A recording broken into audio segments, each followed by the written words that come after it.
ไปดูความเคลื่อนไหวของเอ็มมานูเอลมาครงกันบ้างนะครับหลังจากที่ตัวเขาประกาศยุบสภานะครับคุณผู้ชมครับแล้วมีนักข่าวก็ไปถามว่า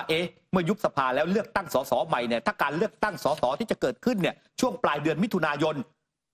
พรรคของเอ็มมานูเอลมาครงนั้นเนี่ยแพ้การเลือกตั้งสส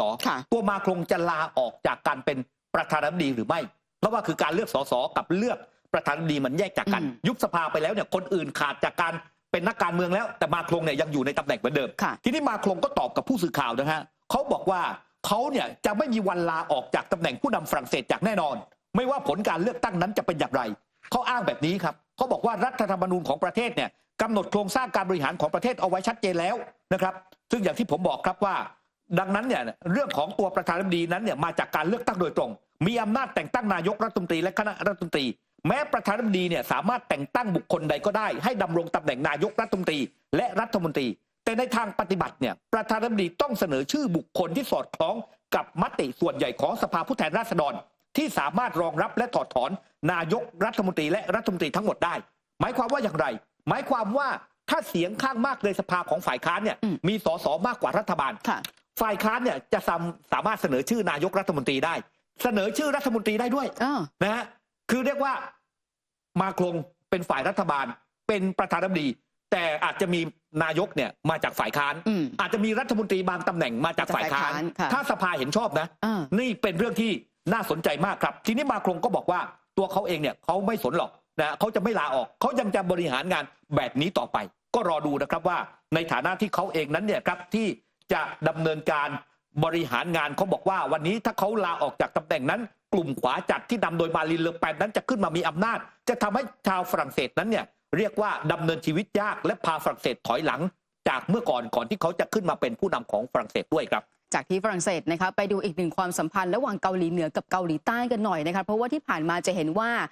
ไม่ว่าจะเป็นเรื่องของการโพสต์หรือว่าการส่งบอลลูนข้ามในพื้นที่ไปมาระหว่างเกาหลีเหนือเกาหลีใต้นั้นทำให้เกิดความขัดแย้งเพิ่มมากขึ้นล่าสุดนี้นะคะกองทัพเกาหลีใต้เปิดเผยเพิ่มเติมค่ะว่ามีทหารเกาหลีเหนือกลุ่มหนึ่งเดินข้ามเขตปลอดภัยเข้ามาในดินแดนของเกาหลีนะคะแล้วก็ปรากฏว่าทางเกาหลีใต้เองเนี่ยต้องมีการยิงปืนเพื่อเป็นการตักเตือนหรือว่าเป็นการเตือนเพื่อให้เขาถอยหลังกลับไป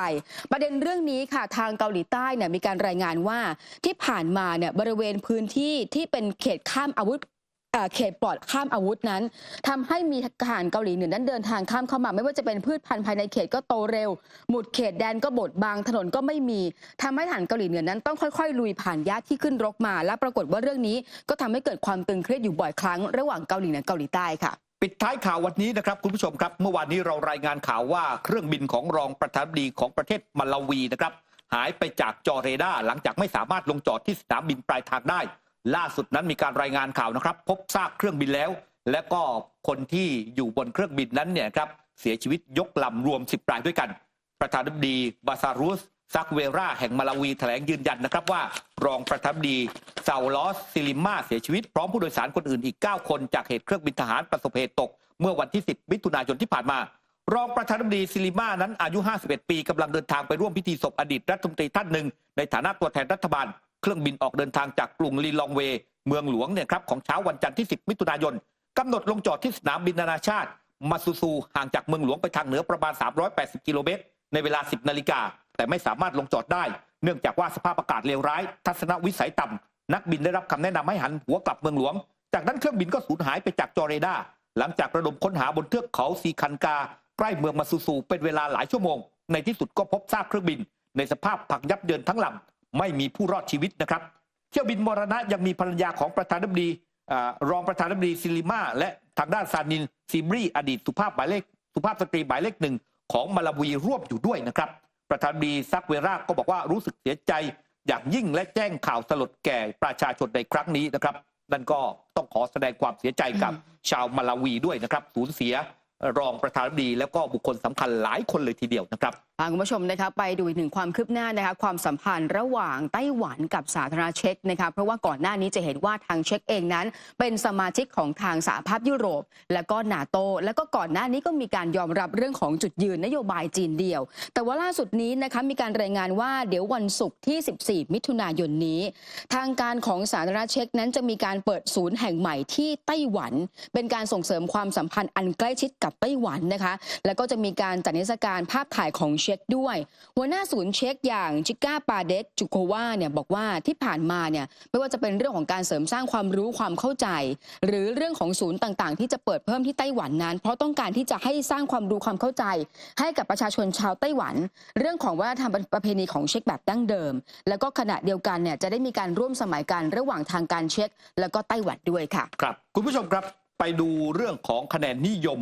สำหรับคณะรัฐมนตรีของนายกรัฐมนตรีฟูมิโอะ คิชิดะนะครับซึ่งลดลงอย่างต่อเนื่องล่าสุดนั้นมีการรายงานว่าลดลงอีก 3% แต่ระดับต่ำสุดเป็นประวัติการณ์ที่ 21%สวนทางกับคะแนนความไม่พอใจที่เพิ่มขึ้นเนี่ย 5% เป็น 60% นะครับคะแนนความนิยมดังกล่าวอยู่ในระดับต่ำสุดนับตั้งแต่ฟูมิโอะ คิชิดะและคณะรัฐมนตรีรับตำแหน่งเมื่อเดือนตุลาคมปี2564และอยู่ในระดับเลวร้ายที่สุดนับตั้งแต่พรรคเสรีประชาธิปไตยกลับคืนสู่อำนาจเมื่อเดือนธันวาคมปี2555จากผู้เข้าร่วมทำแบบสำรวจเนี่ย 1,200 คนกลุ่มผู้สนับสนุนคณะรัฐมนตรีคิชิดะสัดส่วน 48% บอกว่าคณะรัฐมนตรีชุดนี้เป็นตัวเลือกที่ดีกว่าขณะที่ 22% บอกว่าคณะรัฐมนตรีที่มีพรรคการเมืองที่พวกเขาสนับสนุนส่วนอีก 13% แสดงความไว้วางใจต่อชิคิดะในทางกลับกันกลุ่มผู้ไม่พอใจในสัดส่วน 49% บอกว่าพวกเขามีความคาดหวังต่อนโยบายของคณะรัฐมนตรี24%กล่าวว่าคณะรัฐมนตรีชุดปัจจุบันนั้นขาดความสามารถในการดำเนินนโยบายนะครับส่วนคะแนนนิยมพรรคนั้นร่วงลงอีก2จุดนะครับซึ่งเขาบอกว่าคะแนนนิยมของพรรคในส่วนของพรรคฝ่ายค้านนั้นเนี่ยก็เพิ่มขึ้นอีก 2.9 จุดนะครับซึ่งตรงนี้เองก็อาจจะทำให้ในส่วนของการบริหารงานของฟูมิโอะ คิชิดะนั้นอาจจะยากลำบากมากยิ่งขึ้นครับส่วนที่อินเดียนะคะแม้ว่าการเลือกตั้งจะเสร็จสิ้นแล้วนะคะแล้วก็นเรนทราโมดีนั้นยังคงครองเก้าอี้นายกรัฐมนตรีของอินเดียสมัยที่3เองก็ตามแต่ว่าการคว้าชัยชนะครั้งนี้เนี่ยต้องบอกว่าเขาได้มาแบบฉิวเฉียดทำให้การเลือกตั้งครั้งนี้เขาต้องหาพรรคร่วมในการจัดตั้งรัฐบาลนะคะซึ่งล่าสุดนี้เนี่ยก็มีการรายงานว่าการจัดตั้งคณะรัฐมนตรียังคงเก้าอี้เดิมอยู่ทั้งหมด4กระทรวงก็คือสุพรหมยันต์นะคะที่เป็นรัฐมนตรีว่าการกระทรวงการต่างประเทศอมิตชายังคงเป็นรัฐมนตรีว่าการกระทรวงมหาดไทยเนียนมาลายังคงดำรงตำแหน่งกระทรวงการคลังแล้วก็ราชนาถสิงห์ก็ยังคงเป็นรัฐมนตรีว่าการกระทรวงกลาโหมแบบเดิมนะคะแม้ว่าที่ผ่านมาเนี่ยชัยชนะจะทำให้นเรนทราโมดีนั้นเป็นผู้นำอินเดียแต่หลายคนก็มองว่าประเด็นเรื่องนี้แหละถ้าเกิดว่าฐานเสียงของเขายังไม่เหนียวแน่นแล้วก็ประเด็นที่เขาเคยถูกวิพากษ์วิจารณ์เรื่องของแนวทางในการบริหารประเทศไม่ว่าจะเป็นการจำกัดการแสดงออกทางการเมืองเสรีภาพของสื่อหรือว่าการกีดกันของชาวมุสลิมอาจจะทำให้เขาทำงานหนักแล้วก็ยากขึ้นด้วยค่ะ